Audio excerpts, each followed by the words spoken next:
Platform इसलिए create किया है ताकि विभिन्न डिफरेंट वॉइसेस, पॉलिटिकल वॉइसेस जो हिंदुस्तान में बंट गई हैं, अपोजिशन की वॉइसेस बटी हुई हैं, उनको इकट्ठा किया जाए। तभी आपने देखा अभी संजय सिंह जी आपके मेंबर ऑफ पार्लियामेंट अभी पधारे हैं, प्रीति मेनन पहले थी यहाँ पे।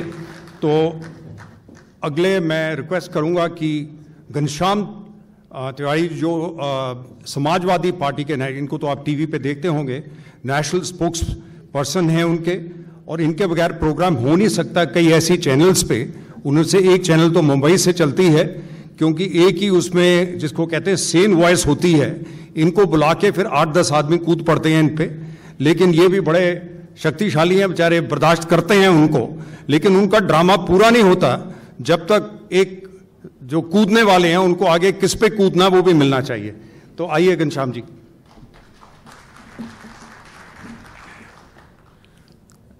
मित्रों, आज आपके सामने मुंबई में आदरणीय यशवंत सिन्हा जी, अरुण शौरी जी, मजीद मेमन जी, जस्टिस थिप्से, संजय सिंह जी, मनचंदा जी, एम्बेसडर केसी सिंह जी, देश के सर्वश्रेष्ठ सांसद इस साल रहे दिनेश त्रिवेदी जी, आभा सिंह जी, प्रीति मेनन जी, इन सभी बड़े नेताओं, ऐसे नेता जो कभी जब मैं पढ़ रहा था तो मेरे आदर्श भी इनमें से कई सारे नेता रहे। मैं अरुण शौरी जी से कह रहा था कि 2009 में जब मैं हार्वर्ड में पढ़ाई कर रहा था तो उस समय वो आए थे और उन्होंने स्टूडेंट से बात की थी।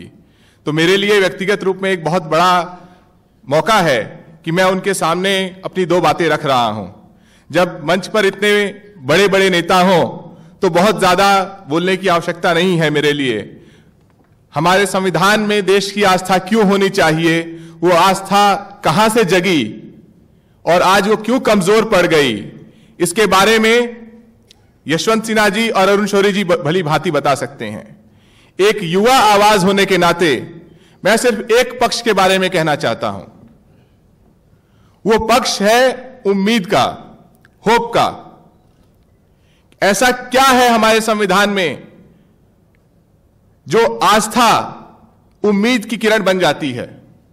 यदि नई पीढ़ी जो आजादी की लड़ाई से जुड़ी हुई नहीं थी, जिसने जयप्रकाश नारायण जी का आंदोलन भी नहीं देखा है, जब उसे देश की तस्वीर देखनी होती है तो किस तस्वीर को लेकर वो काम करना शुरू करे और किस आवाज को लेकर कहे कि क्या आज देश को मजबूत करने की जरूरत है, कि देश जो है जैसा है वैसे ही चले जाना चाहिए।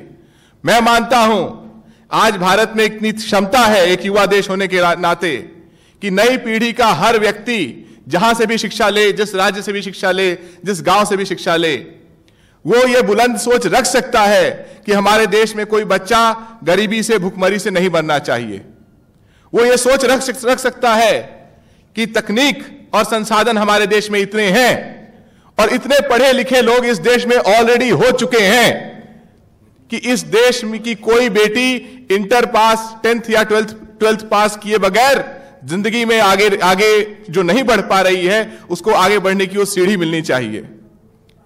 उसे ये सोच, ये आशा बननी चाहिए, संविधान से बननी चाहिए, संसद से बननी चाहिए और हमारी संस्थाओं से बननी चाहिए कि इस देश में जब कुछ गलत होगा, चाहे वो जिसके साथ भी हो, जिस धर्म, जिस जाति, जिस प्रदेश के व्यक्ति के साथ हो, बच्चे के साथ हो, महिला के साथ हो, पुरुष के साथ हो, वृद्ध के साथ हो, इस देश में न्याय की आवाज उठेगी और वो आवाज सड़क पर भी उठेगी, संसद में भी उठेगी, संस्थाओं में भी उठेगी। जब तक वो जज्बा रहेगा, संविधान में आस्था रहेगी, और जब तक संविधान में आस्था रहेगी, देश को बुलंद करने की उम्मीद रहेगी। आज हम जा कहां रहे हैं? आज हमारे पास, हम जब टीवी देखते हैं, मैं अक्सर टीवी पर रहता हूं, लेकिन जिस तरह की भाषाएं सामने आ रही हैं, ऐसा लगता है कि सरकार के पास शोर है, लेकिन मत भूलिए कि जनता के पास जोर है। वो आज सरकार ऐसी है, वो आपको मॉब बनाना चाहती है, लेकिन मत भूलिए कि लोकतंत्र की जिम्मेदारी है वो युवा को कहे कि हम आपको मॉब नहीं बनाना चाहते, हम आपको जॉब दिलाना चाहते हैं।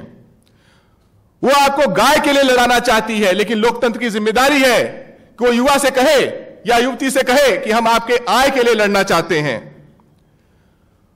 वो अत्याचार करना चाहते हैं, हम अधिकार देना चाहते हैं।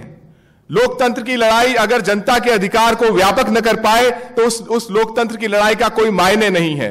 चाहे आज राइट टू प्राइवेसी की बात आभा जी ने कही, क्या है वो हमारे आपके अधिकार की लड़ाई है। जो तकनीकी युग हमारे सामने है, उस तकनीकी युग को देख करके कोई सरकार सोई नहीं रह सकती। मैंने सरकार के मंत्री से पूछा था एक प्रेस के कार्यक्रम में, आप जानते थे कि देश में हर किसी के पास चाइनीज मोबाइल आ रहा है, आप जानते थे कि देश में हर कोई फेसबुक व्हाट्सएप पे जा रहा है। हमारे देश का डेटा मोबाइल या सॉफ्टवेयर की इस तरह की कंपनीज के माध्यम से दुनिया भर में जा रहा है। यह कैसी सरकार है जो स्वदेशी की बात करती है लेकिन सोई रहती है, राइट टू प्राइवेसी में जनता के खिलाफ खड़ी रहती है। वो जनता के खिलाफ नहीं खड़ी थी, वो देश के खिलाफ खड़ी थी। तो जब जब सरकार के सामने आइडियाज की कमी लगने लगे, जब प्रधानमंत्री जी से पूछा जाता है नौकरियों के बारे में तो कभी पकोड़े की बात करते हैं, कभी कहते हैं एक ऑटो वाला 2-2 नौकरियां क्रिएट करता है। मैं नहीं मान सकता कि महात्मा गांधी के देश में, नेहरू के देश में, अंबेडकर के देश में, लोहिया के देश में, जयप्रकाश नारायण के देश में आइडियाज की कमी हो सकती है। मैं नहीं मान सकता कि इस देश में लोकतंत्र की आवाज प्रचार के सामने धीमी पड़ सकती है। मैं नहीं मानता कि इस देश की सरकारें इतनी नाकारा और अपंग हो सकती हैं कि युवा जब नौकरी मांगे तो खिलखिला के हंस पड़े, महिलाएं जब सुरक्षा मांगे खिलखिला के हंस पड़े, किसान जब जीवन की बेहतर उम्मीद मांगे खिलखिलाकर हंस पड़े। ऐसी नाकारा सरकारें जनता का मजाक उड़ाती हैं और जनता इन्हें उखाड़ फेंकना जानती है। हम एक मजबूत लोकतंत्र इसलिए हैं कि हमने नाकारा सरकारों को उखाड़ फेंका है। आज भी उखाड़ेंगे, कल भी उखाड़ेंगे, क्योंकि जो भी नई सरकार आएगी वो इस वचन के साथ आती है कि उस देश को अच्छा भविष्य देगी। तो आज अगर एक युवा आवाज के रूप में मैं कहूंगा तो सिर्फ यह कहूंगा कि यह लड़ाई देश को एक अच्छा भविष्य देने की लड़ाई है। मैं मानता हूं कि इस सरकार के पास आइडियाज समाप्त हो चुके हैं। इस सरकार के पास सिवाय मोदी जी महान हैं के नारे के अलावा और कोई नारा बचा नहीं है। और इस देश में इतनी बुलंदी है, इतनी सोच है, इतने आइडियाज हैं कि हम हर व्यक्ति को महान बनाने की कोशिश कर सकते हैं, हर किसान को ताकतवर बनाने की कोशिश कर सकते हैं, हर संस्था को मजबूत करने की कोशिश कर सकते हैं। बस इन्हीं बातों के साथ मैं अपनी वाणी को विराम देता हूं। बहुत बहुत धन्यवाद।